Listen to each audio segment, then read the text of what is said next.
నిండు మనసుతో కృతజ్ఞతలు నేను తెలియచేస్తా ఉన్నాను. మరి జేఎల్ఎం పరిచర్యలో నన్ను కూడా జ్ఞాపకం చేసుకుని ఇలాంటి అవకాశం ఇస్తున్నటువంటి మరి భారతి గారికి, సుమ గారికి నా హృదయపూర్వక వందనాలు. ఈ ఉదయము చక్కగా ఈ ఆన్లైన్ పరిచర్యలో పాల్గొని మీ అందరికీ వందనాలు తెలియజేస్తే ఇంకా ఆలస్యం చేయవద్దండి. ఎక్కువ సమయం ప్రభు మాటలతో మన హృదయాలు నింపుకుందాం. ఈ దినము మన ధ్యానము నిమిత్తమై యోబు గ్రంథం, పరిశుద్ధ గ్రంథం బైబిల్ మీ దగ్గరుంటే తప్పక మీరు తెరిచి పెట్టుకోవాలని కోరుతా ఉన్నాను. అవకాశం ఉంటే ఒక పెన్ను పేపర్ కూడా పెట్టుకోనండి. ఎందుకంటే దేవుని వాక్యము దొరుకుతున్న దినములు బైబిల్ చెబుతున్న ఆమోసు గ్రంథంలో వాక్యము దొరకని దినములు రాబోతున్నవి అని వాక్యం సెలవిస్తూ ఉండగా, దొరుకుచూ ఉన్నప్పుడే, అవకాశం ఉన్నప్పుడే ప్రభు మాటలను హృదయంలో భద్రపరచుకోవడానికి మనం ప్రయత్నం చేయాలి. ఆ భాగంగా ఒక పెన్ను పేపర్ మనం పెట్టుకుందాం. అందరము దేవుని వాక్యం దగ్గర సమానమే, అందరం నేర్చుకుంటున్న వారమే. ప్రభు పరిశుద్ధాత్ముడు మనకు సహాయం చేస్తా ఉన్నారు. యోబు గ్రంథం 42వ అధ్యాయము 14వ వచనాన్ని నేను చదవటానికి ఇష్టపడతా ఉన్నాను. యోబు గ్రంథం 42వ అధ్యాయము 14వ వచనం. అతడు పెద్దదానికి ఎమీమా అనియు, రెండవ దానికి కెజియా అనియు, మూడవ దానికి కెరెంహపకు అనియు పేర్లు పెట్టెను. యోబు గ్రంథం 1వ అధ్యాయము 2వ వచనాన్ని కూడా చూస్తా ఉంటే, యోబు గ్రంథం 1వ అధ్యాయం 2వ వచనంలో అతనికి 7 కుమారులను 3 కుమార్తెలను కలిగిరి. సో దైవజనమా, దేవుని బిడ్డలారా, ఈ పగటి వేళ మరి మనము యోబు గ్రంథములోని కొన్ని ప్రాముఖ్యమైన విషయములు ఆలోచన చేయబోతా ఉన్నాం.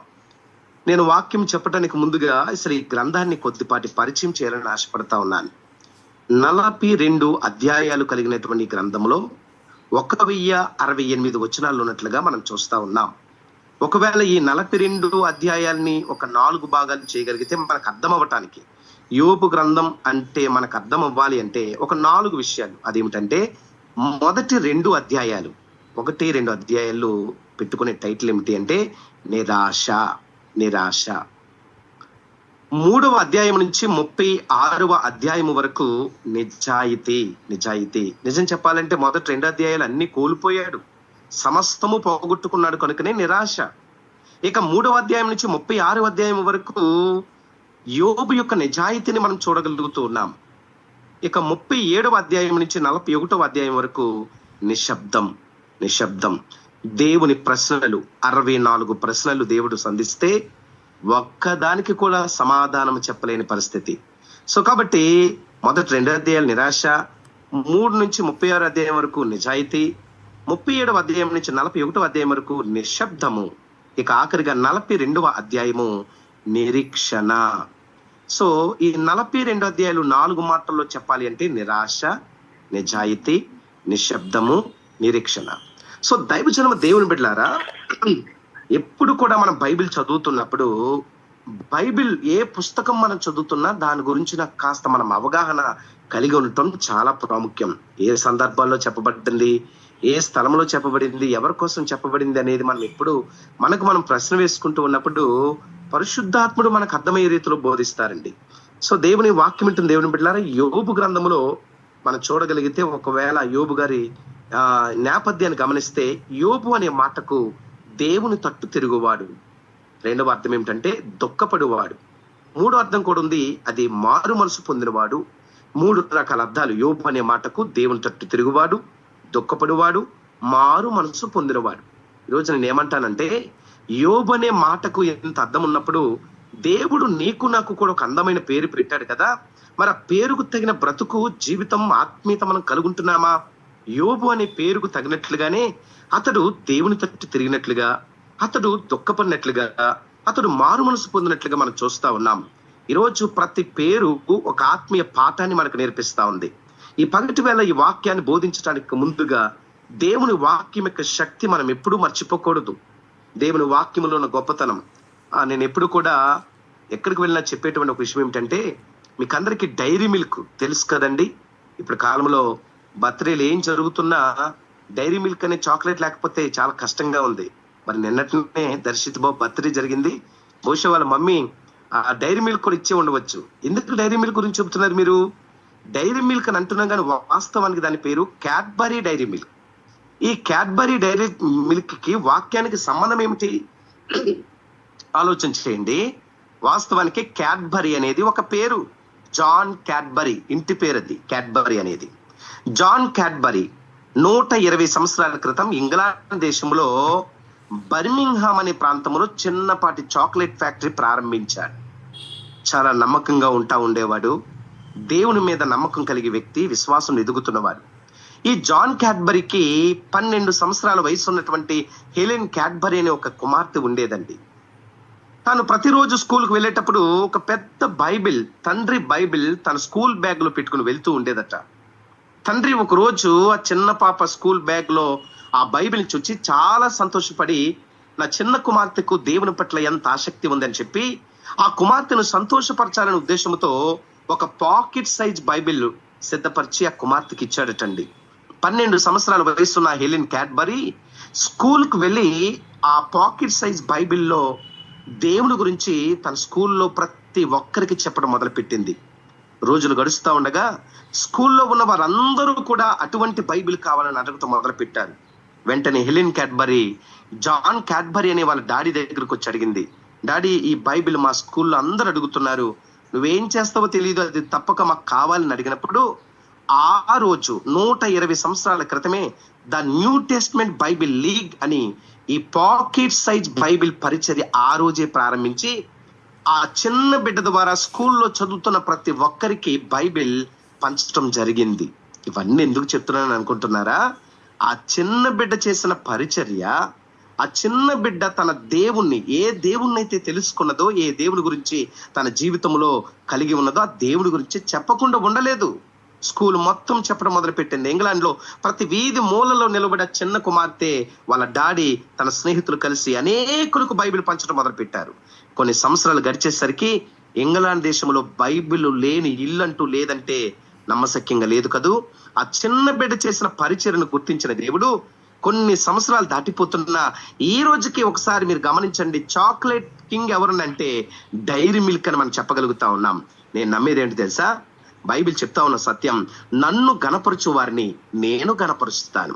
ఈ పగటి వెళ్ళి మాటలు వింటున్న దైవజనమా, దేవుని వాక్యమును ఎవరైతే గణపరిచేవారుగా ఉంటారో వారిని దేవుడు గణపరుస్తారు. ఏ చిన్న మాట అయితే వింటున్నామో దాన్ని ఇరుగు పొరుగు వారికి పంచటం, ఇతరులను ప్రభావితం చేయటం, ఇతరులను ప్రభు దగ్గరకు నడిపించటం, యేసేయును ఇతరులకు తెలియచెప్పటం అనే పరిచర్య మనకు ఘనతను తీసుకురాబోతా ఉంది, అనేక ఆశీర్వాదాలను సిద్ధపరుస్తా ఉంది. హెలెన్ క్యాడ్బరీ చేసిన పరిచయను గుర్తించిన దేవుడు వారి తండ్రి ప్రారంభించిన ఈ క్యాడ్బరీ డైరీ మిల్క్ అనే ఈ కంపెనీని ప్రపంచవ్యాప్తంగా బ్లెస్ చేశాడు. ఈ రోజుకి మీరు చాక్లెట్ లో బెస్ట్ చాక్లెట్ ఏదంటే డైరీ మిల్క్ అని చెప్పగలుగుతున్నాం. కారణం వెనుక ఒక చిన్న బిడ్డ ప్రయత్నం, వాక్య ప్రకటన, ఇతరులకు ప్రభును పరిచయం చేయాలనే తపన ఉన్నది. ఈరోజు మాటలు ముగిస్తూ ముందుకు వెళ్తా ఉన్నాను. ఈరోజు నీ దేవుని గురించి ఎంతమందికి చెప్పగలుగుతున్నావు? ప్రభుని గుర్తించావు? ప్రభు గురించి సాక్ష్యాలు వింటున్నాం. నిజంగా ఎన్ని సాక్ష్యాలండి మన జిఎల్ఎం గ్రూప్ లో, అద్భుతం అండి. అవన్నీ ఒక పుస్తకం చేస్తే ఆ పుస్తకాలు ప్రపంచమంతా అమ్ముడవుతాయి. ఎందుకంటే అంత పవర్ఫుల్ సాక్ష్యాలు అవి. నిజంగా ప్రభు వారి జీవితాలు చేసిన కార్యాలు. మరి అక్కడితో ఆగిపోతున్నామే? లేదు లేదు లేదు, తప్పకుండా మన జీవితాల్లో ఇతరులకు ఆ సాక్ష్యములు పంచాలి. మన ఇరుగు పొరుగు వారితో సంభాషణ చేయాలి, ప్రభు గురించి మాట్లాడాలి. తిరుగుతున్నారా? భరిద్దాం. దేవుని కొరకు నింద పడటం అనేది ఆశీర్వాదం అండి. ఇలాగ చెబుతా ఉంటే అపవాది చాలా తెలివైన వాడు అనే విషయాన్ని జ్ఞాపకం చేస్తున్నాను. ఎందుకు? అపవాదికి 4 కుమారులు ఉన్నారని ఒక దైవజనుడు ఒకసారి చెప్తే విన్నానండి. ఏంటా నలుగురు, ఏంటా పేర్లను ఆలోచన చేస్తే ఈ 4కి 4 పేర్లు పెట్టాడట అపవాది. మొదటి వాడి పేరు రానివ్వడు అనే పేరు, రెండో వాడి పేరు ఉండనివ్వడు అనేటువంటి పేరు, మూడో వాడి పేరు విననివ్వడు, 4వ వాడి పేరు చెయ్యనివ్వడు. ఇప్పుడు సాతాను కుమారులు 4 వాళ్ళ డ్యూటీ చాలా పర్ఫెక్ట్ గా చేస్తా ఉన్నారు, మీరు నమ్మినా నమ్మకపోయినా. కానీ వాస్తవికంగా దేవుని బిడ్డమని చెప్పుకుంటున్న మనం మన బాధ్యతలు గుర్తించలేకపోతున్నాం. నిజమే కదండి? ఈ రోజు ఎంత అద్భుతమైన ఆన్లైన్ పరిచయం జరుగుతున్నా ఇప్పటికీ చాలా మంది రానివ్వట్లేదు. మార్నింగ్ 96, 97, 100 దాటుతా ఉన్నారు. కానీ మిడిల్ టైంలో ఈ మధ్యాహ్న సమయంలో ఇప్పుడు దాకా చూస్తా ఉంటే దాదాపుగా 67 మంది కనబడతా ఉన్నారు. చాలా మందిని రానివ్వట్లేదు వాడు. అపవాది తంత్రాలు మనం గుర్తించాలి. ఒకవేళ వచ్చినప్పటికీ కూడా ఆ వచ్చిన వారిని ఎక్కువసేపు ఉండనివ్వట్లేదు. వెంటనే లెఫ్ట్ అయిపోవటం, వెళ్ళిపోవటం, దేవుని మాటలు వినాలంటే భయం, ఉండాలంటే భయం. ఇక మూడవ మాట ఏమిటంటే విననివ్వటం లేదు. ఒకవేళ ఉండి మూడవదిగా ఆ వాక్యం వినాలనే సమయానికి వినకుండా అపవాది ఎన్ని తంత్రాలు చేస్తా ఉన్నాడు, మనసు పెట్టి వినలేకపోతా ఉన్నాం. ఇక 4వదిగా ఒకవేళ వచ్చి వచ్చున్న నీవు ఉండి, ఉన్న నీవు విన్న తర్వాత స్పందించి నువ్వేదో చెయ్యాలనుకుంటున్నా ఈరోజు పరిచర్య కొరకు కూడా నిన్ను చేయకుండా అపవాది నీ చేతులు కట్టివేస్తా ఉన్నాడేమో. ఈ పగటి వేళ ఈ నలుగురు వారి పనులు వారు చేస్తా ఉన్నారమ్మా. బహుశా ఇక్కడ కూర్చున్న నీ జీవితంలో నీ సన్నిధికి, దేవుని మందిరానికి నీ భర్తను రానివ్వట్లేదేమో, నీ పిల్లలు రానివ్వట్లేదేమో, వచ్చినా ఉండనివ్వట్లేదేమో, ఉన్నప్పటికీ విననివ్వట్లేదేమో, విన్నప్పటికీ చేయనివ్వట్లేదేమో. ఈ నలుగురు వారి పనులు చేసుకుంటూ వెళ్ళిపోతా ఉన్నారు. ఇంతకు మరి నువ్వు నేను ఏం పని చేయగలుగుతున్నాం? వాక్యం లోపలికి వెళ్ళటానికి ముందుగా ఒకసారి ఆలోచన చేద్దామండి. దేవుడు తన ప్రియమైన బిడ్డలుగా ఈ రోజు బాధ్యత, సుమా గారు ప్రార్థిస్తున్నప్పుడు ఆ ప్రార్థనలో ఒక భారం కనబడతా ఉంది. నిజమే, ఈ గ్రూప్ లో ప్రతి ఒక్కరు కూడా భారం కలిగిన వారే, దేవుని కొరకు ఏదో చేయాలని తపన కలిగిన వారే. అందుకే అటువంటి వారందరినీ దేవుడు సిద్ధపరిచి ఒక గ్రూపుగా ఏర్పాటు చేసి ఇదిగో ఇలాంటి సహవాసంలో సిద్ధపరిచారు.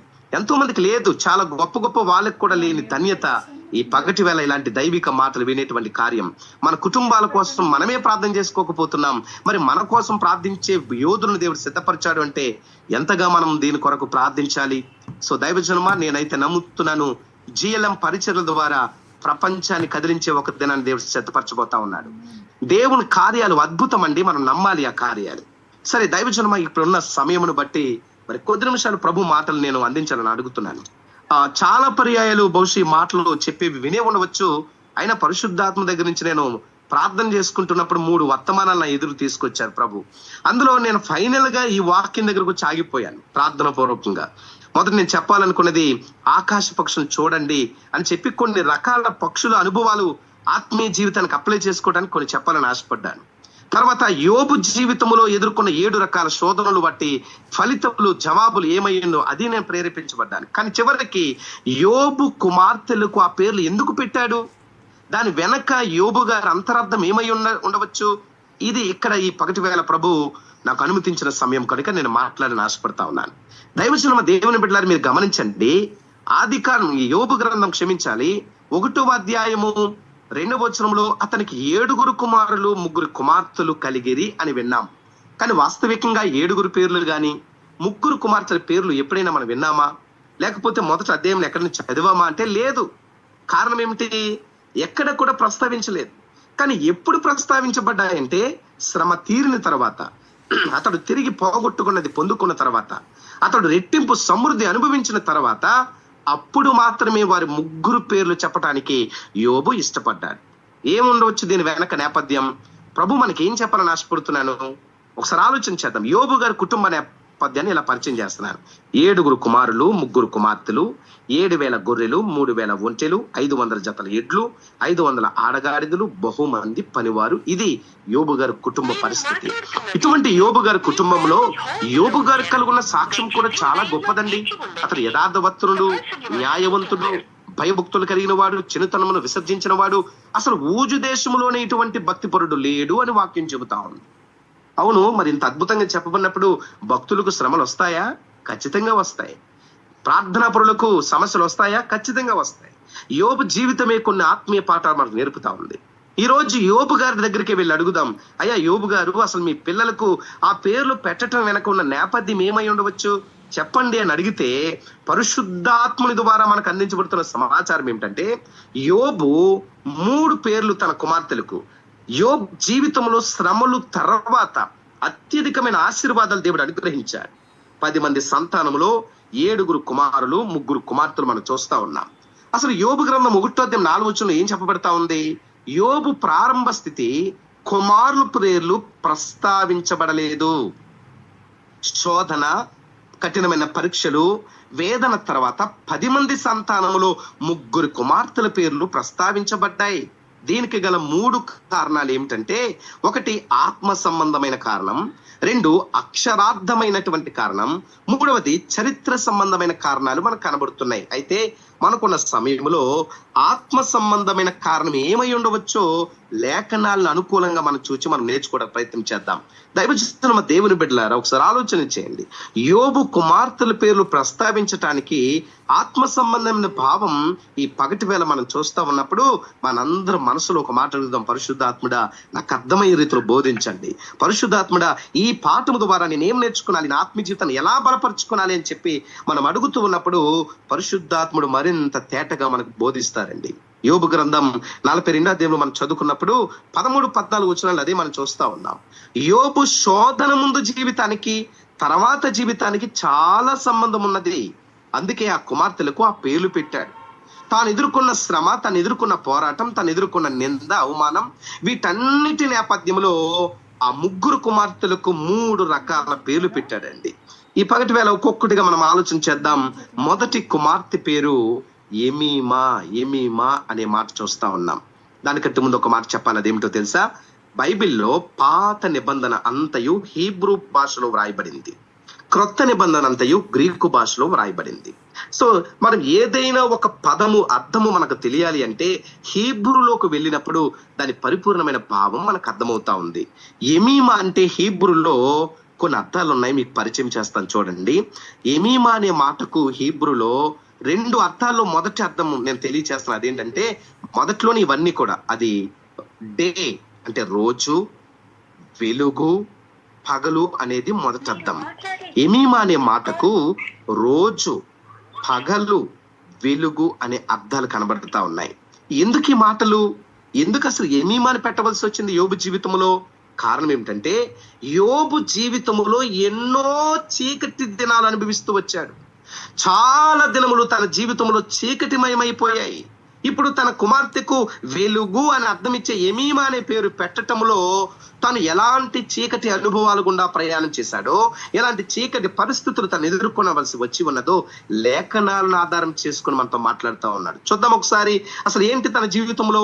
యోబు జీవితంలో నిజంగానే చీకటి దినాలు ఉన్నాయా?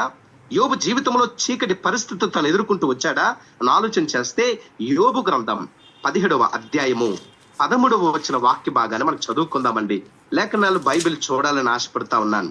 బెరయా సంఘానికి ఉన్న ప్రత్యేకత, ఎవరు చెప్పినంత తొందరగా నమ్మరు, కానీ చెప్పిన మాటలు అలాగ ఉన్నవో లేవో చూచి పరీక్షించి పరిశీలన చేసుకునేవారట బెరయా సంఘం.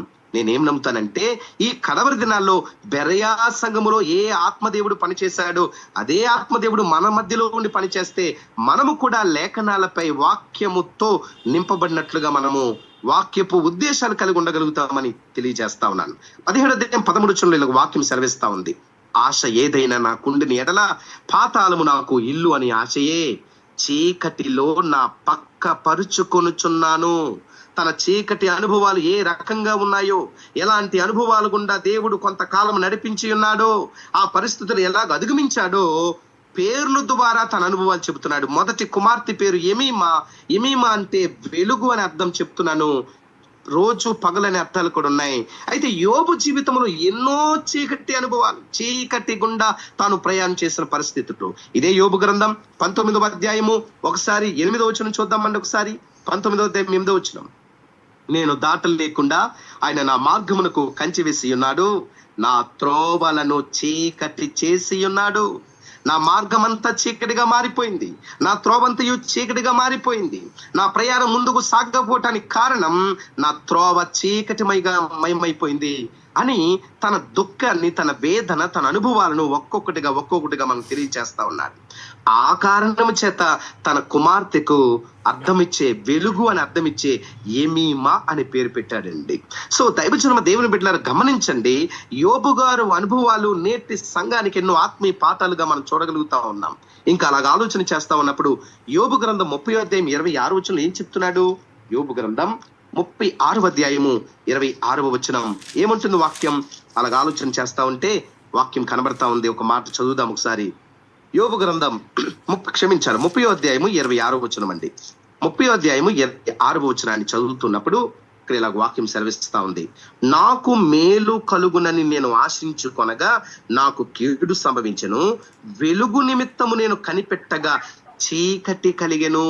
దైవజనమా దేవుని బిడ్డలారా, చాలా పర్యాయాలు మన జీవితంలో కూడా వెలుగు అనేటువంటి రక్షణ భాగ్యము కొరకు ఎంత ప్రయత్నం చేస్తున్నా తెలియకుండానే చీకటి అనుభవాల గుండా, శ్రమల గుండా, శోధన గుండా మన ప్రయాణాలు, మన ఆత్మీయ జీవితాలు కొనసాగుతున్న దినాలవి. అతడు వెలుగు కొరకు కనిపెడుతున్నప్పుడు చీకటే తనకు సంభవించింది, చీకటే తనకు ఎదురవుతూ వచ్చింది, చీకటి గుండా తన జీవితం ముందుకు అడుగులు వేయాల్సి వచ్చిందని తన అనుభవాలు ఒక్కొక్కటిగా మనకు తెలియపరుస్తా ఉన్నాడు. కాబట్టి దైవజనమ దేవుని బిడ్డలారా వినండి, అందుకే మొదటి కుమార్తెకు వెలుగు రోజు అనే పేరు పెట్టినట్లుగా మనం చూస్తా ఉన్నాం. నీ జీవితంలో బహుశా ఇలాంటి చీకటి దినాలు, ఇలాంటి కఠినమైన దినాలు బహుశా నీ జీవితంలో కూడా ఎన్ని వచ్చి వెళ్ళిపోయి ఉండవచ్చు. యోబు జీవితమును వెలుగుమయముగా చేసిన దేవుడే, యోబు చీకటిని వెలుగుగా మార్చిన దేవుడే, యోబు జీవితంలో చీకటినంతటిని తొలగించి వెలుగును అనుమతించిన దేవుడే ఆ చీకటనే శ్రమలో నుంచి, చీకటనే పాపం నుంచి, చీకటనే అపవాది తంత్రం నుంచి విడిపించి తన వెలుగుతో నడిపించగలిగిన గొప్ప దేవుడు నువ్వు ఆరాధిస్తున్న దేవుడు అనే సత్యము ఈ మాటలో నుంచి మనం జ్ఞాపకం చేసుకోవచ్చు. అందుకనే చూడండి, చదవగలిగే కీర్తన 18వ కీర్తన మనం చదవగలిగితే ఒక అద్భుతమైన మాట కనబడతా ఉంది. 18వ కీర్తన 28వ వచనంలో వాక్యం ఏం చెప్తుందో తెలుసా? నా దీపము వెలిగించు వాడవు నీవే, నా దేవుడైన యెహోవా చీకటిని నాకు వెలుగుగా చేయను. యోబు జీవితమును చీకటిని వెలుగుగా చేసిన దేవుడు ఈ రోజు ఈ మాటలు వింటున్న నీ జీవితంలో ఏ ఏరియాలో ఇంకా చీకటి, ఇంకా పాపం, ఇంకా అపవాది తంత్రములు, ఇంకా బలహీనతలు, ఇంకా విడిచిపెట్టలేకపోతున్న పరిస్థితులు ఏవైతే ఉన్నావో వాటన్నిటి నుంచి విడిపించి నీ జీవితమును వెలుగుమయముగా చేసేవాడు మన దేవుడు. నా దీపాన్ని వెలిగించేవాడు ఆయనే, నా చీకటిని వెలుగుగా మార్చేవాడు ఆయన అంటున్నాడు కీర్తనకారుడు. అవునండి, మన జీవితాల్లో ప్రతి చీకటిని వెలుగుగా మార్చే దేవుడు ఆయనే. యోబు గారికి తెలుసు తన చీకటి దినములు ఎలాంటి పరిస్థితుల గుండా తాను ప్రయాణం చేయవలసి వచ్చిందో. దేవుడే ఈ పరిస్థితికి కారణమై ఉన్నాడని ఆయన అనుమతించినప్పుడు నేను దాన్ని ఒబే అవ్వాలి, నేను స్వీకరించాలనే మనసు కలిగి ఉన్నాడు యోబు. ఆ పరీక్ష గుండా ప్రయాణం చేస్తున్నప్పుడు నాకు ఒక చక్కటి మాట జ్ఞాపకం వస్తా ఉంది. నోటి మాట ద్వారా కూడా సనగనటువంటి వ్యక్తి యోబు గారండి. బహుశా ఒకసారి నువ్వు రక్షించబడిన నీ జీవితంలో ఎప్పుడైనా ఇలాంటి కఠినమైన పరిస్థితులు గుండా ప్రయాణం చేయాల్సి వచ్చినప్పుడు, చీకటి సంబంధమైన అనుభవాలతో నువ్వు అడుగులు వేస్తా ఉన్నప్పుడు చాలా పర్యాలు ఈ నోటితోనే దేవుని అపార్థం చేసుకున్న అనుభవాలు ఎన్నో ఉండవచ్చు నీ నా జీవితంలో.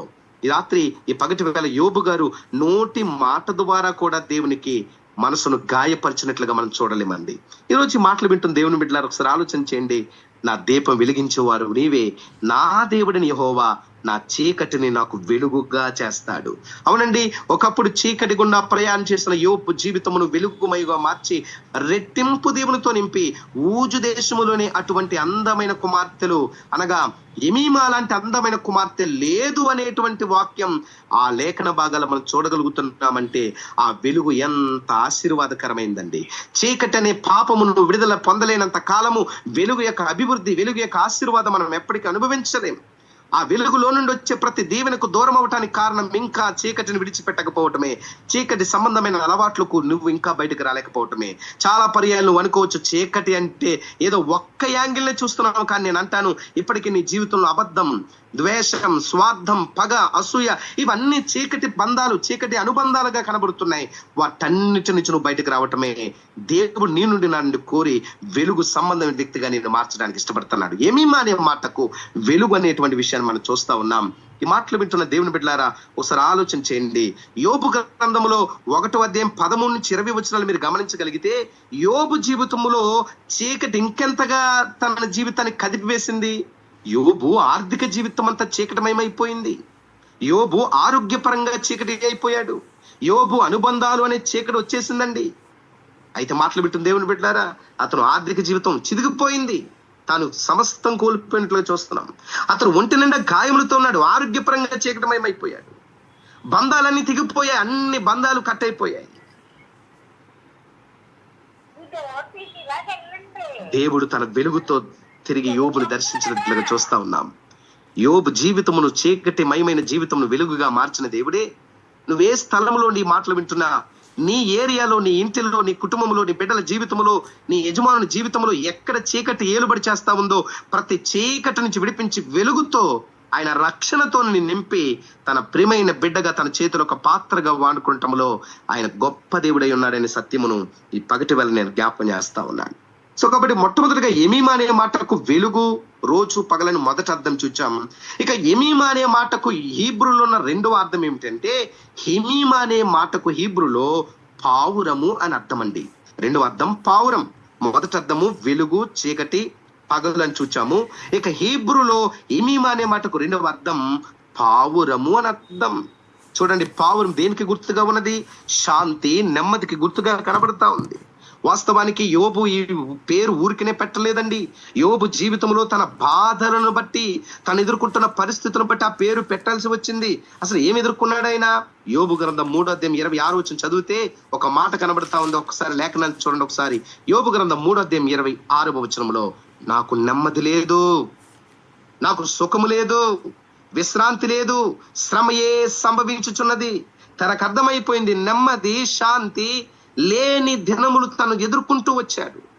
తాను ఏమైతే కోల్పోయాడో, దేన్నైతే పోగొట్టుకున్నాడో, దేని నుంచి దూరం అయిపోయాడో, ఇప్పుడు ఆ నెమ్మది, సమాధానం దొరికే, లేకపోతే శాంతి దొరికే ఒక అద్భుతమైన పేరుగా తన కుమార్తెకు ఎమీమా అని ఒక పేరు పెట్టాడు.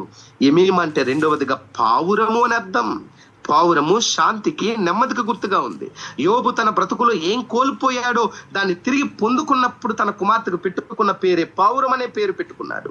సో వాక్యం వింటున్న దైవజనమ, దేవుని బిడ్డలారా, ఈ రోజు బహుశా ఇదే నెమ్మది, ఇదే సమాధానం, ఇదే విశ్రాంతి, ఇదే సుఖము లేనట్లుగా నీ జీవితంలో నీవు పరిస్థితులు గుండా ప్రయాణం చేస్తూ ఉంటే, నా దేవుని కృప ద్వారా ఒక మాట చెప్తున్నానండి. యేసును బట్టి, యేసయ్యను బట్టి, ఆయన ద్వారా అనుగ్రహించబడిన రక్షణను బట్టి నువ్వేం కోల్పోయావో తిరిగి నీకు సమకూర్చే దేవుడు, నువ్వు ఆరాధిస్తున్న దేవుడు అనే సత్యం ఈ పగటి వేళ నేను జ్ఞాపకం చేయడానికి ఇష్టపడతా ఉన్నాను. అంతేకాదండి, ఇంకేమంటున్నాడు?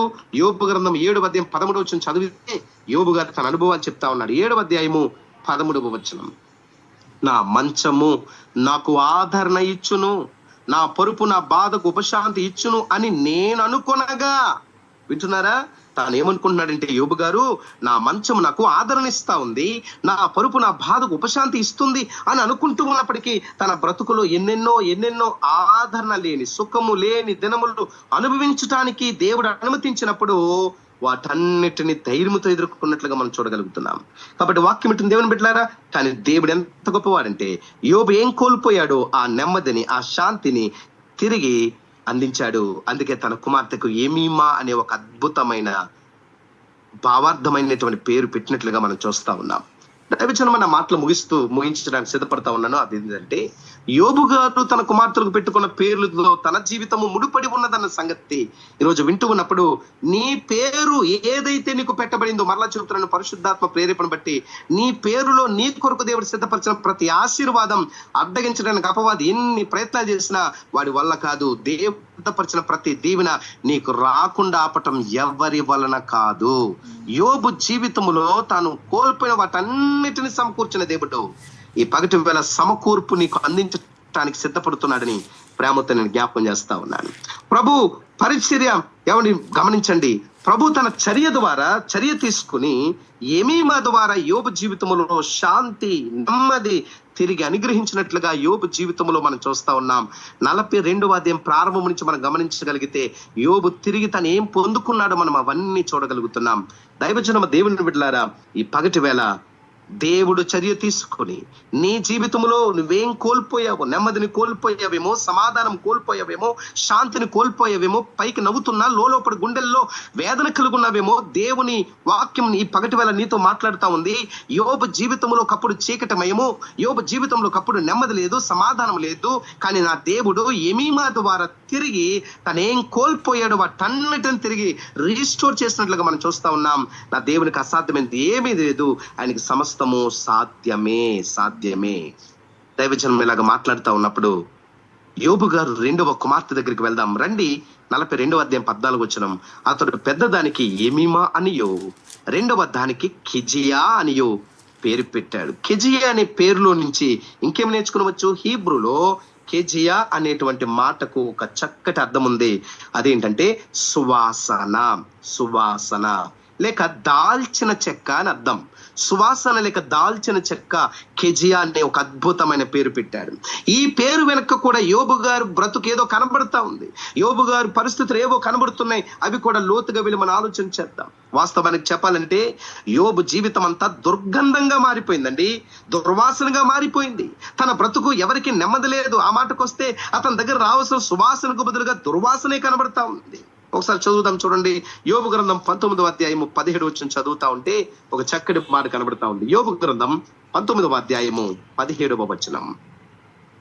నా ఊపిరి నా భార్యకు అసహ్యము, నేను కనిన కుమారులకు నా వాసన అసహ్యము. ఒకప్పుడు సువాసనగా ఉన్న తన జీవితంలో శ్రమల గుండా ప్రయాణం చేస్తున్నప్పుడు, శోధనల గుండా ప్రయాణం చేస్తున్నప్పుడు, పరీక్ష గుండా ప్రయాణం చేస్తున్నప్పుడు అతని జీవితం అంతా దుర్గంధముగా, దుర్వాసనగా మారిపోయింది. బహుశా ఒకప్పుడు నీ జీవితంలో, నా జీవితంలో సువాసనగా, ఇంపైన వాసనగా ఉండవలసిన మనం బహుశా మన పద్ధతులను బట్టో, మన అలవాట్లను బట్టో, మన మాటలను బట్టో, మన క్రియలను బట్టో, మన నడకను బట్టో, మన పడకను బట్టో, మన బిహేవియర్ను బట్టో, మన క్యారెక్టర్ను బట్టో మన సువాసనగా ఉండవలసిన మన బ్రతుకులు దుర్వాసనగా మారిపోయాయి. చూద్దాం ఒకసారి యోబు గ్రంథం 19:15 ఏం చెప్తుంది వాక్యం? నా ఊపిరి నా భార్యకు అసహ్యము, నేను కనిన కుమారులకు నా వాసన అసహ్యము. ఇది ఎవ్వరు ఇష్టపడట్లేదండి. నా వాసన ఇతరులకు అసహ్యం అంటున్నాడు. దేని వల్ల నీ దుర్వాసన? నీ సాక్ష్యం దుర్వాసన కొడుతుందేమో. యోబు జీవితంలో అదే జరుగుతా ఉంది. నీ దారిద్ర్యము, నీ బలహీనత, నీ రోగము దుర్వాసన కొడుతుందేమో.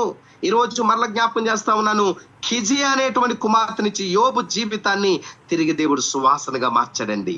ఈ పగటి వెళ్ళి మాటలు బిడ్డ, దేవుని బిడ్డ, బహుశా నీవు దేవునిలో రక్షణ పొందుకున్న తొలి దినముల్లో సువాసనగా ఉన్న నీ జీవితం ఇప్పుడు రోజులు గడిచి కొద్దిగా ప్రభుకు దూరం అయిపోయావు, సహవాసానికి దూరం అయిపోయావు, ఈ ఆన్లైన్ పరిచయం దూరం అయిపోయావు, జిఎల్ఎంకు దూరం అయిపోయావు, ఆత్మీయులతో సహవాసానికి దూరం అయిపోయావు, నీకిష్టమైన వ్యక్తులతో, నీవు కోరుకున్న వ్యక్తులతో సహవాసం చేసి ఇప్పుడు సువాసనగా ఉండవలసిన నీవు దుర్వాసనగా మారిపోయావేమో. ఈ పగటి వేళ పరిశుద్ధాత్మ నీతోనే మాట్లాడుతూ ఉండగా, ప్రభువా నా సాక్ష్యం కోల్పోయి నేను దుర్వాసనగా మారిపోయాను, నా దారిద్రత దుర్వాసనగా మారిపోవటానికి కారణం, నా బలహీనతలు దుర్వాసనగా మారిపోవటానికి కారణం, అయ్యా నా రోగము దుర్వాసనగా మారిపోవటానికి కారణం, నా అబద్ధములు, లేనిపోని మాటలు, వాళ్ళ గురించి వీళ్ళ గురించి చెడ్డగా మాట్లాడటం, దైవజనుల గురించి, దైవ సేవకురాల గురించి అపార్థముగా మాట్లాడటం నా జీవితంలో దుర్వాసనగా నా బ్రతుకు మారిపోయిందని నీకు అర్థమైతే, ఈ పగటి వేళ కిజియా అనేటువంటి కుమార్తెనిచ్చి యోబు జీవితమును, దుర్వాసనగా ఉన్న యోబు జీవితమును సువాసనగా మార్చిన దేవుడు నీ నా జీవితమును కూడా అలాగూ మార్చగలిగిన వాడని ప్రేమతో జ్ఞాపకం చేస్తా ఉన్నాను. అందుకనే కదండి పౌలు గారు ఎఫెసీ పత్రిక 5వ అధ్యాయము మొదటి 4 వచనాలు ఏం చెబుతున్నాడైనా, మనము అనగా రక్షణ పొందుకున్న మనము, ఇలాంటి ఆత్మీయ సహవాసం ఎదుగుచున్నటువంటి మనము, ఇలాంటి ప్రార్థనా పరులతో, ఇలాంటి గుంపులతో, పరిశుద్ధులతో సహవాసం చేస్తున్న మనము పరిమళ సువాసనగా ఉండాలని క్రీస్తు తనను తాను బలిగా అప్పగించుకున్నాడు. ప్రభు ఎందుకు తను తాను బలిగా అప్పగించుకున్నాడంటే, నీవు నేను పరిమళ సువాసనగా ఉండాలని. ఈ రోజు రక్షణ పొందుకున్న మన జీవితాల్లో పరిమళ సువాసనగా లేము, దుర్వాసనగా మారిపోవటానికి కారణం బహుశా నీ నోటి అబద్ధాలేనేమో, దేవుని దగ్గర మాట ఇచ్చి నెరవేర్చుకోలేకపోయిన జీవితమే కావచ్చు, నమ్మకత్వాన్ని కోల్పోయిన పరిస్థితులే కావచ్చు, దేవుని మీద పరిపూర్ణంగా ఆనుకోలేని పరిస్థితులే కావచ్చు, దేవునికి దుఃఖము కలిగించే, ఆయాసము కలిగించే సూటి పోటి మాటలు, గాయపరిచే మాటలు, ఇతరులను దుఃఖానికి గురి చేసే మాటలు, ఆ మాటకొస్తే భర్తను ఎదిరించే మాటలు, భార్యను కొంగదీసే మాటలు, సంఘానికి, సహవాసానికి, దైవజనులకు దుఃఖము కలిగించే బ్రతుకు దేవునికి దుర్వాసనగా మారిపోయిందేమో. ఈరోజు అవన్నీ ఏరియాస్ మనం సరి చేసుకోవడానికి ప్రయత్నం చేయాలండి. మాటలు వింటుంది దేవుని బిడ్డారా, ఒక్క కిజియానిచ్చి దేవుడు ఆ యోబు జీవితమును సువాసనగా మార్చాడనే మాట నిజంగా ఎంత ధైర్యం కల్పిస్తా ఉంది. యెషయా గ్రంథంలో భక్తులు ఏమంటున్నాడు? యెషయా గ్రంథం 1వ వచనంలో మీరు గమనించండి, తల మొదలుకొని అరి పాదము వరకు వారి పుండ్లు వలన దుర్వాసన. నిజంగానే చాలా మంది జీవితాల్లో సాక్ష్యము కోల్పోవటం అనేది ఒక దుర్వాసన అండి. మన జీవితంలో మనం ఏం కోల్పోతున్నాం అది ఒక దుర్వాసన. ఒక రక్షించబడిన దేవుని బిడ్డగా, దేవుని రక్తములో కడగబడిన నీవు పరిమళ సువాసనగా ఉండవలసిన నీలో దుర్వాసనకు గల కారణం దేవుని వాక్యానికి విరుద్ధమైన జీవితం, వాక్యానికి వేరైన జీవితం, ఇంకా ఆచార వ్యవహారాలు విడిచిపెట్టకపోవటం, రక్తములో కడగబడిన నీవు ఇంకా పాపములు, మరణములు దొర్లాడటం, కేవలం ఆదివారమే దేవునితో సంబంధాన్ని కలిగి మిగిలిన వారమంతా నీకు నచ్చినట్లుగా నువ్వు జీవించటము, అది దేవునికి సువాసన కలిగించేది కాదు, దుర్వాసన కలిగించే విషయం అని జ్ఞాపకం చేస్తున్నాను. యోబు జీవితంలో దుర్గంధమును తొలగించి సువాసన దేవుడు అనుగ్రహించాడండి. యోబు గారి దగ్గర ఇప్పుడు సువాసన వస్తా ఉంది. ఒకప్పుడు దుర్వాసనే, తన భార్యకు, తన పిల్లలకు అసహ్యంగా ఉన్నాడు, ఒకప్పుడు దుర్వాసనగా ఉన్నాడు. కానీ ఇప్పుడు ఆ ఇంటికే కాదు, ఆ మాటకొస్తే ఊజు దేశం మొత్తానికి సువాసనగా, దేవునికి సువాసనగా, ఒక్క మాటలో పరిమళ తైలముగా తన బ్రతుకు మారిపోయింది. బహుశా యోబు స్థానంలో నీవు నేను ఆలోచన చేద్దాం. ఎలాగుంది మన బ్రతుకు, ఎలాగుంది మన ఆధ్యాత్మిక జీవితం? పరిమళ వాసనగా ఉండవలసిన నీవే దేవుడు కోరిన క్రియలు, దేవుడు కోరిన ప్రార్థన జీవితం, దేవుడు కోరిన వాక్య ధ్యానము, దేవుడు కోరిన సహవాసం మనలో కోల్పోతున్నప్పుడు, తగ్గిపోతున్నప్పుడు, ఆత్మీయ జీవితంలో బలహీనమైపోతున్నప్పుడు తెలియకుండానే మనలో నుంచి వచ్చేది సువాసన కానే కాదు, దుర్వాసన అనే విషయాన్ని గమనించాలి. ఆ రోజు ఆ తప్పిపోయిన కుమారుని సందర్భాన్ని గమనిస్తా ఉన్నప్పుడు ఆ కుమారుని దగ్గర భయంకరమైన దుర్వాసన వస్తా ఉంటే వెంటనే వస్త్రములు మార్చాడు, చేతికి ఉంగరము, కాళ్ళకు చెప్పులు పెట్టి తన స్థితిగతులు మార్చి ఒక సువాసనమయమైన వ్యక్తిగా తప్పిపోయిన ఆ కుమారుడు తిరిగి వచ్చాడనే సంతోషాన్ని ఆనందభరితముగా సెలబ్రేట్ చేసుకున్నాడు ఆ తండ్రి. పరలోకపు తండ్రి కూడా అంతే. నువ్వు తప్పిపోతూ ఉన్నప్పుడు, నువ్వు బలహీనమవుతున్నప్పుడు, నీలో నాలో దుర్గంధం దుర్వాసన వస్తున్నప్పుడు ఆయన సంతోషపడేవాడు కాదు, దుఃఖముతో ఎదురు చూచేవాడు. తిరిగి నా బిడ్డ నా దగ్గరికి వస్తుందేమో, తన జీవితంలో సరి చేసుకుంటుందేమో, పరిమళ వాసనగా మార్చబడ్డానికి ప్రార్థనను, ఆ వాక్య ధ్యానమును, సహవాసమును కోరుకుని ఆత్మీయ జీవితాన్ని ప్రతిదినము పరీక్షించుకుంటుందేమోనని దేవుడు ఎదురు చూచే దినాలు ఈరోజు ఎలాగున్నాం మనం ఒకసారి ఆలోచన చేద్దామండి. వర్తమాన ముగింపులోనికి వచ్చేసాం. యోబు గారు కుమార్తెల గురించి చెబుతున్నారని దయచేసి అనుకోవద్దు. యోబు గారు కుమార్తెల గురించి మాట్లాడుతూనే ఈరోజు ఆయన కుమార్తెగా, ఆయన కుమారుడుగా ఉన్న నీతో నాతో కూడా ప్రభు మాట్లాడుతా ఉన్నాడు. ఏమీమా జీవితంలో చీకటంతా తొలగిపోయింది, శాంతి సమాధానం నెలకొల్పడింది. ఇప్పుడు కేజీఆర్ ద్వారా అతని దుర్వాసన కాస్త సువాసనగా మార్చబడింది. ఈరోజు యేసయ్య బిడ్డగా మన ద్వారా సమాజమునకు, సంఘానికి ఎటువంటి పరిమళ వాసన సంఘానికి, సమాజానికి పంచగలుగుతున్నామండి.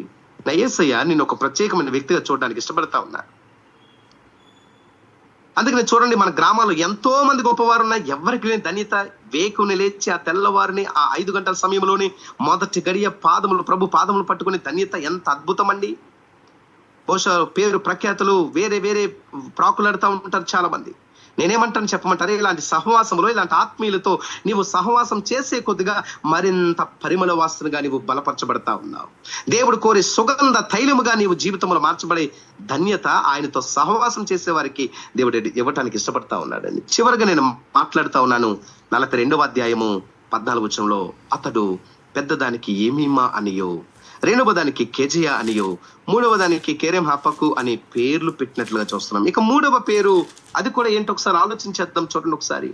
కేరెం హపకు అనేటువంటి పేరులో, హీబ్రూలో ఆ పేరుకి అర్థం సౌందర్యము, లేక అందము, లేక మహిమ అనే అర్థాలు కనబడుతున్నాయి.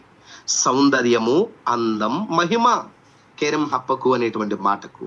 వాస్తవానికి ఈ మాట చెబుతున్నప్పుడు యోబు జీవితం అంతా 3 విధములుగా అందహీనముగా మారిపోయినట్లుగా మనము మొదటి అధ్యాయంలోనే మనం చూడగలుగుతున్నాం. మొదటి 2 అధ్యాయాలు మనం చూడగలుగుతున్నాం. ఏంటండి అవన్నీ అలా ఆలోచన చేస్తే, మొట్టమొదటిగా ఆరోగ్య విషయంలో అతడు ఒక కురిపిగా మారిపోయాడు. తల నెత్తి మొదలుకొని అరికాలు వరకు పుండ్లు. ఫిజికల్ గా అందహీనుడైపోయాడండి యోబు. ఒక దైవజనుడు చెప్పాడండి, 34 రకాల వ్యాధులు ఒకే వ్యాధిగా యోబుకి ఎదురొచ్చిందట. ఆ యోబుకున్న వ్యాధి ప్రత్యేకత ఏమిటంటే, తన శరీరంలో ఉన్న పురుగులన్నీ బయటపడిపోతే బాధ తట్టుకోలేకపోతున్నాడు. బ్రతికి ఉండగానే శరీరంలో పురుగులు పుట్టే ఆ భయంకరమైన వ్యాధి గురించి చాలా మంది రకరకాలుగా మాట్లాడిన ఒక దైవజనుడు చెప్పాడు, 34 వ్యాధులు కలిగిన ఒక్క వ్యాధిగా యోబు ఎదుర్కొంటూ ఉన్నాడు. ఈ మాటలన్నీ వింటున్న దేవుని బిడ్డలారా, ఇతడు సౌందర్యాన్ని కోల్పోయాడండి. తన అందాన్ని అంతా కోల్పోయాడు. ఈరోజు మాటలు వింటుంది దేవుని బిడ్డ, యేసయ్య కుమార్తెగా, కుమారుడిగా బాహ్యమైన సౌందర్యం గురించి కాదు, కానీ ఆత్మ సంబంధమైన అందమైన వ్యక్తిగా, సౌందర్యమైన వ్యక్తిగా ఉండాలని దేవుడు ఆత్మ సంబంధమైన అలంకరణే నీకు ఇచ్చాడు కదా. పేతురు భక్తుడు చెప్పగానే చెప్పాడు, ఆ అలంకరణ గురించి మాట్లాడుతూనే ఉన్నాడు. మీరు ఆశీర్వాదమునకు వారసులే కానీ మీరు దేవుని శాపానికి వారసులు కాదని చెప్పగానే చెప్పాడు.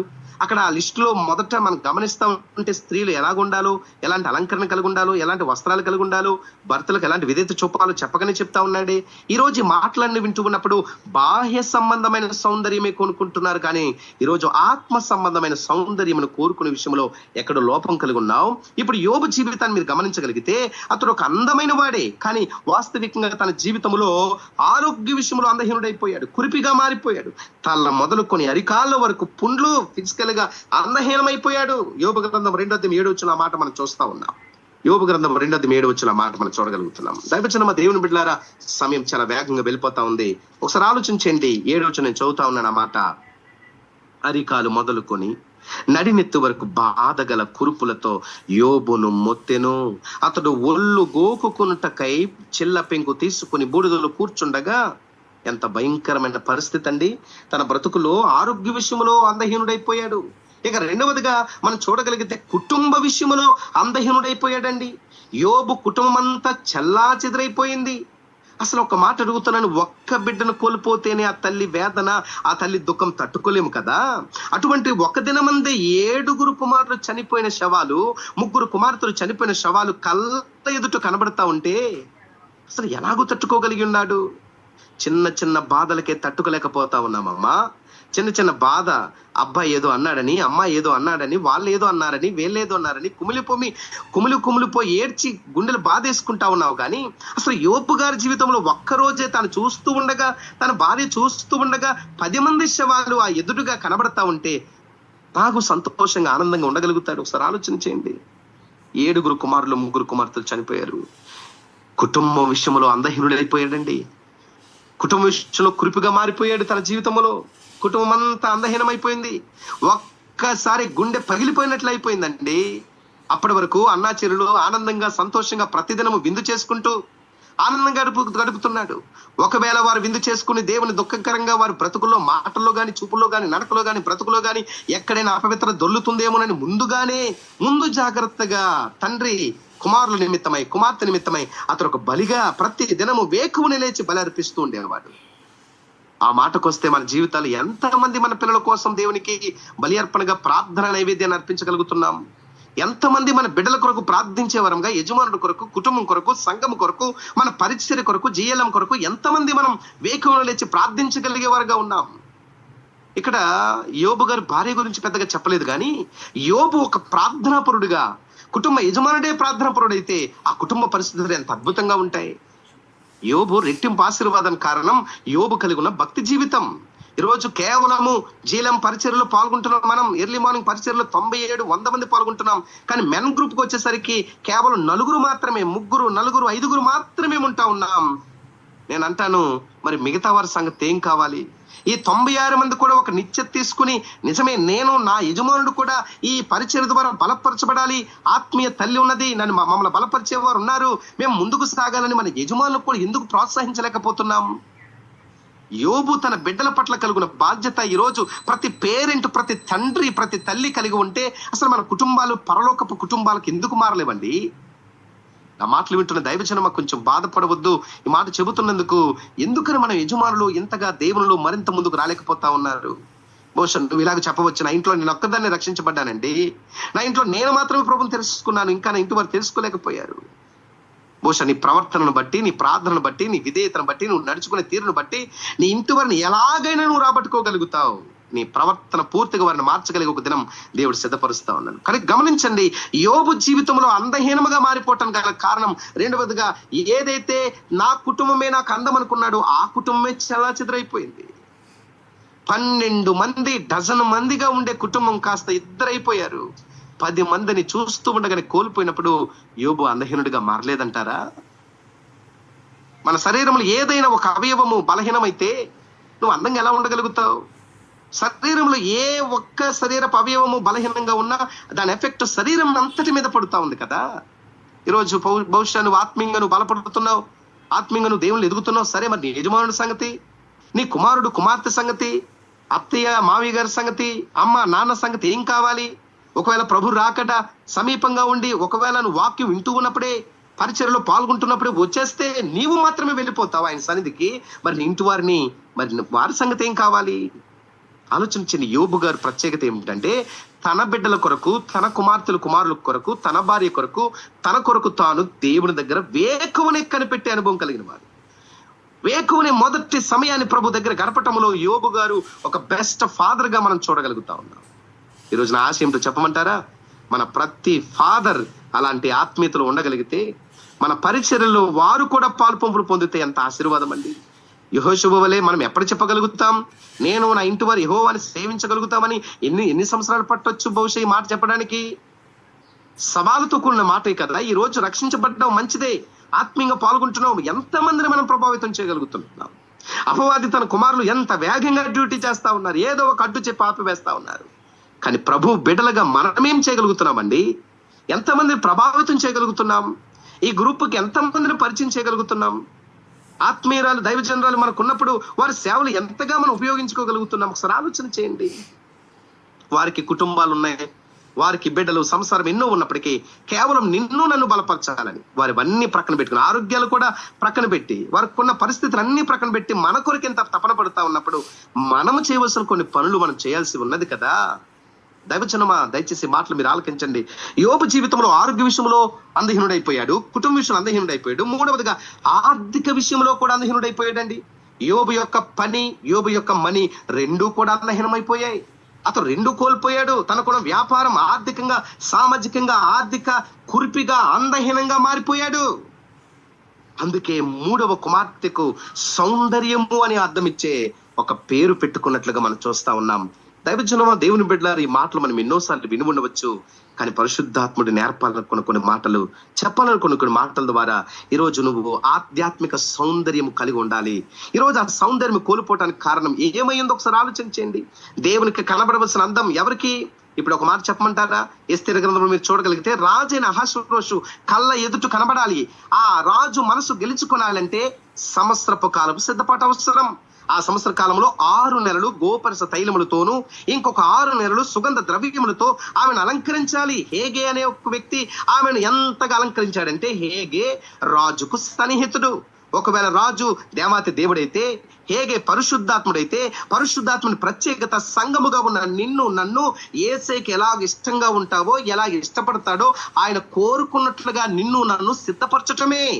ఈరోజు ఆ పరిచర్ని దేవుడు సుమా గారు కావచ్చు, భారతి గారు కావచ్చు, వారికి అనుగ్రహించారండి. వాళ్ళందరూ చేసే పని ఏంటంటే, నిన్ను నన్ను సంఘముగా పిలువబడుతున్నా, వధువుగా పిలువబడుతున్నా, నిన్ను నన్ను యేసయ్యకు నచ్చేటట్లుగా, యేసయ్య మెచ్చేటట్లుగా, యేసయ్య కోరుకునేటట్లుగా నిన్ను నన్ను సిద్ధపరచటమే వారి పని. ఆలోచించేద్దామండి ఒకసారి మాట్లాడి వింటున్న దేవుని బిడ్డలారా. నీలో ఆత్మ సౌందర్యము, ఆత్మీయ సౌందర్యము కనబడాలని పదే పదే ప్రార్థనలు.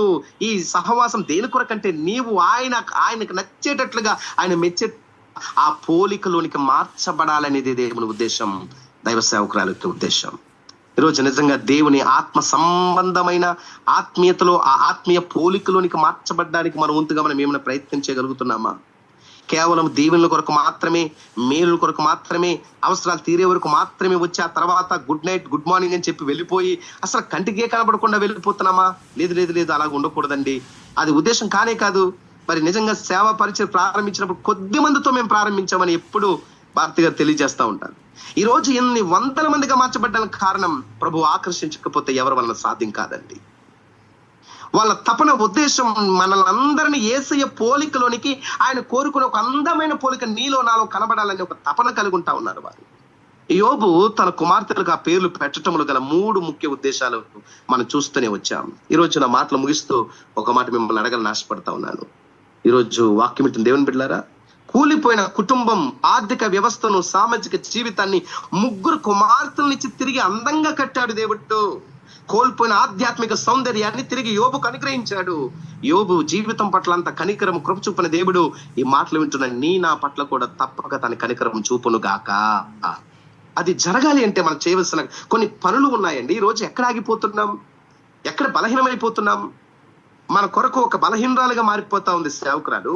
మరి మన తపన, మన ప్రయాస ఏమై ఉండాలి? ఈ రోజు నువ్వు వింటున్న వాక్యాన్ని ఇంకొక 10 మందికి చెప్పవలసిన అవసరం ఉన్నది కదా. మన ఇంట్లో 4 ఉంటే నువ్వు ఒక్కరిదైనా వింటున్నావు, మరి 3 సంగతి ఏం కావాలి? కడవరి దినాలండి, ప్రమాదకరమైన దినాలు. ఎక్కడ చూసిన భయంకరమైన విపత్తులు, ఏం జరుగుతుందో తెలియదు. ఉత్తరాఖండ్ లో ఆ రాత్రి అందరూ నిద్రలో ఉండగా ఒకేసారి వరద వచ్చింది, గ్రామమంతా కొట్టుకుపోయిందని చెప్తా ఉన్నారు. న్యూస్ చూస్తా ఉంటే ప్రమాదములు, మరణం, ఏ క్షణాన ఏం జరుగుతుందో తెలియని దినాల్లో ఇంకా మనము మౌనంగా ఉండే సమయం కాదు ఇది. పర్వాలేదని చక్కగా ఇంకా ఉండే సమయం కాదు. మనం తిరిగి దెబోరా వలె లేచి నిలబడే సమయం అండి ఇది. ఒక ఎస్తేరు వలె దేవుని పాదాలు పట్టుకుని వేడుకునే సమయం ఇది. దయచేసి సేవకుల యొక్క ఉద్దేశాలు మనందరం గ్రహిద్దామండి. మనందరం ఆత్మీయంగా బలపడాలని వారి కన్నింటితో ప్రార్థన చేస్తా ఉన్నారు. మరి మనకెందుకు కన్నీరు రావట్లేదు? ఆరం లేకపోవటమే. దైవజనులు లేక మనం నడిపించేటువంటి బిడ్డలు కన్నీటితో మన కొరకు ప్రార్థిస్తా ఉంటే మరి ఎంతకాలం అవుతున్నా మనకు కన్నీరు అసలు రావట్లేదు ఏంటండి? ఎవరైనా ఒక మాట అంటే తట్టుకోలేకపోతాం, అప్పుడు ఎంతగానో వచ్చేస్తా ఉంటాయి కన్నీళ్లు. ప్రభు దగ్గరికి వెళ్ళి కన్నీరు కార్చగలిగిన అనుభవాలు మనలో ఉన్నాయా? యేసు మన కొరకు కన్నీళ్లు కార్చారండి. బైబిల్ మొత్తములో ఒకే ఒక సందర్భంలో యేసు కన్నీళ్లు కార్చినట్లుగా చూస్తున్నాం. మరియ మార్తల కుటుంబ పక్షముగా, లాజరు పక్షముగా ఆయన కన్నీరు కార్చాడు. నేనంటాను, ఆ కుటుంబ పక్షమే కాదు, నీ కుటుంబ పక్షంగా కూడా ఆయన కన్నీరు కారుస్తున్నారు. ఎందుకో తెలుసా? ఇన్ని అవకాశాలు ప్రభు నీకు కల్పిస్తూ ఉన్నా ఇంకా మార్పు చెందే విషయంలో, జీవితాన్ని బలపరుచుకునే విషయంలో, కుటుంబాన్ని కట్టుకునే విషయంలో, కుటుంబం అంతటిని ప్రభు దగ్గరికి నడిపించే విషయంలో ఇంకా నిర్లక్ష్యత వహిస్తూ ఉన్నావు. ఈ పగటి వేళ ప్రభు నీతో నాతో మాట్లాడుతూ ఉన్నారు. యోబు జీవితంలో తన బ్రతుకుల్లో ఎదుర్కొన్న ప్రతి చీకటిని, ప్రతి విధమైన దుఃఖకరమైన వేదన, నెమ్మది లేని స్థితిగతులను దేవుడు ఒక అద్భుతమైన కుమార్తెనిచ్చి జెమీమా ద్వారా ఆ పరిస్థితులన్నీ మార్చాడు.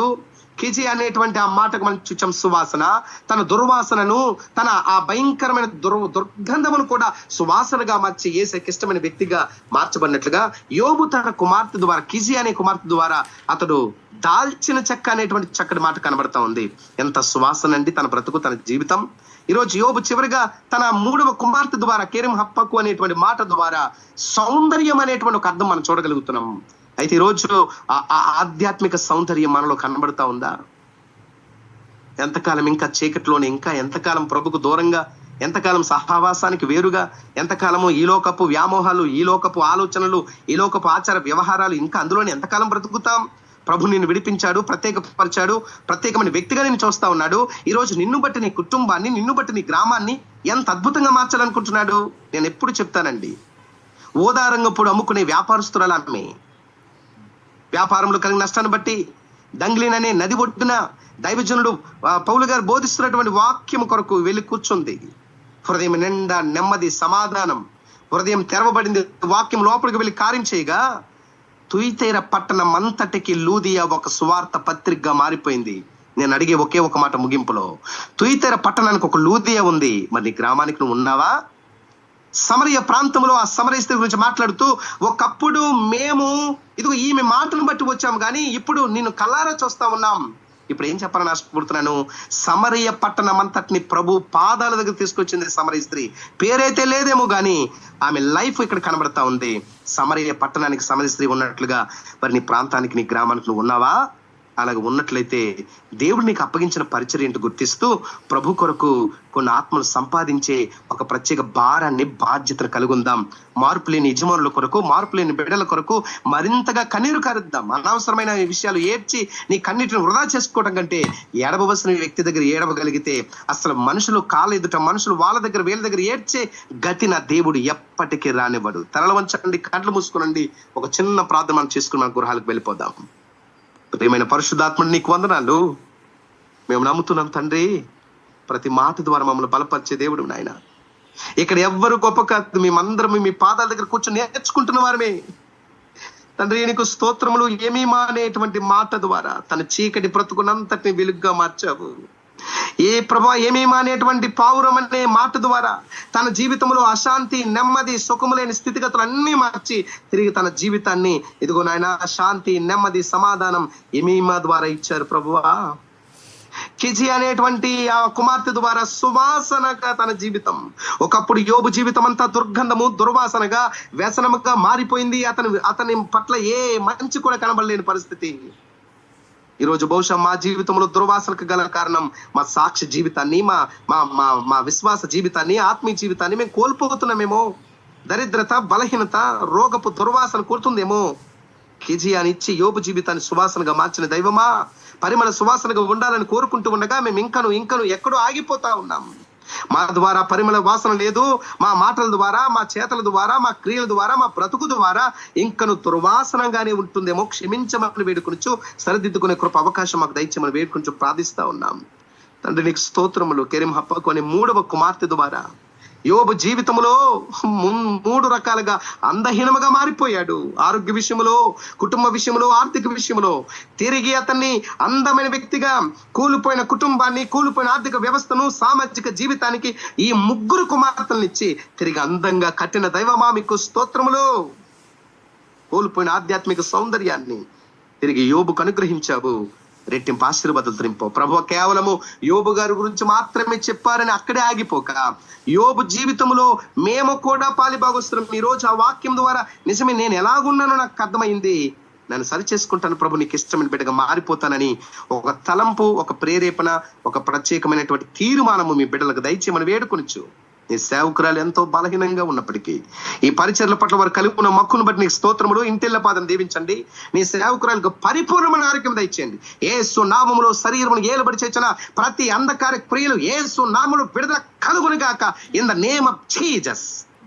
కృపతో నింపండి. జీఎల్ఎం పరిచర్య ఇంకా విస్తరింపచేయండి. కొన్ని వందల మంది, వేల మందిగా, లక్షల మందిగా, కోట్ల మందిగా మార్చబడాలి. అట్టి ద్వారాలు తెరవమని వేడుకొనిచ్చు. నమ్మకమైన బిడ్డలుగా ఈరోజు పాల్గొని 66 మందిని బట్టి నీకు వందనములు చెల్లిస్తూ మమ్మల్ని అందరిని మీ చేతులకు అప్పగించుకుంటూ శక్తికి నీ సర్వనీతికి నీ కారణభూతుడైన యేసు క్రీస్తు ప్రభు వారి శ్రేష్టమైన నామములో ఈ ప్రార్థన విన్నపం అడిగి వేడుకొంచు పొంది ఉన్నాము మా ప్రియ పరలోకపు తండ్రి. ఆమేన్, ఆమేన్.